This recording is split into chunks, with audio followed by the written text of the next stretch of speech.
Welcome to South Matters. We cover news from here, there, and everywhere. I'm Vichika Pingali, and I have an interesting story from Namma Bengaluru lined up just for you. So, hang on.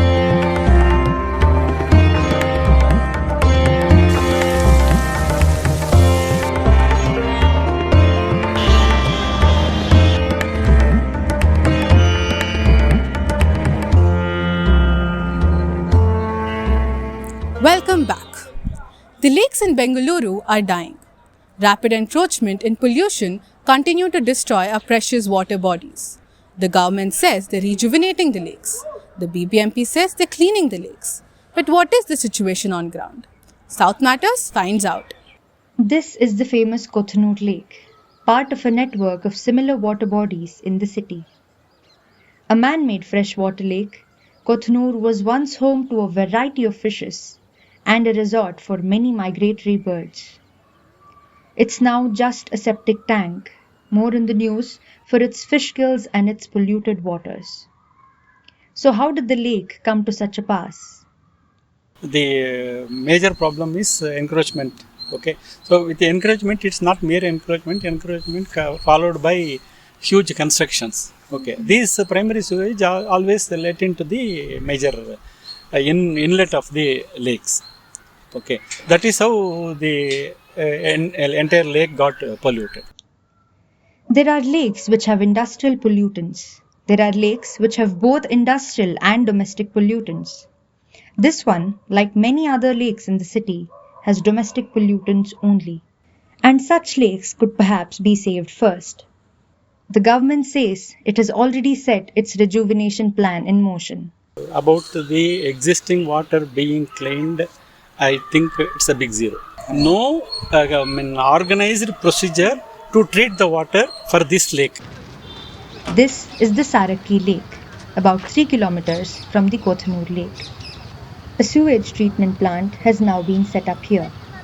The success story of our lake is largely because of citizen participation. 12 years, my dear friends, we struggled day in and day out. Ideally, a wetland coupled with STP has proven effective in keeping lakes clean of sewage. But there are costs involved. This STP is funded not by the state government alone. It is funded by the Japanese aid. Otherwise, state government will not give the fund. They will only give for some footpath or this thing because this is not that visible. At some lakes, STPs have been installed, thanks to charities and private funding. But elsewhere, BBMP resorts to temporary cleaning. A wetland around the lake, for instance a swamp, is believed to be a natural filter. But rampant encroachment of wetlands has wiped out these purifiers. Unfortunately, the land mafia has removed that. If you go to any lake, we have lost those regions where these wetlands were there. So the best option for us to treat the sewage is to have a secondary treatment plant with a constructed wetland and algal plant. Our study shows that when a lake is in good shape, whether it's a Jakkur or Rachanalli, the worth of the lake is about 10,500 rupees per hectare per day. But when we pollute the lake, the value come down to 20 rupees per day per hectare. That is mainly because people don't get fish, nor the fodder, nor the water they can take. The experience at Sarakki and lakes like Jakkur are evidence that our lakes can be cleaned, especially the ones polluted by domestic sewage. The solution is not in cleaning the lakes again and again as the BBMP seems to be doing, but in investing on permanent solutions like removing encroachments, restoring the wetlands, and investing on STPs. As long as the government drags its feet, the lakes in Bengaluru are going to continue to drown in pollution. With camera persons Navni and Niharika, this is Himadyuti signing off. Thank you, Himadyuti, and thank you for watching.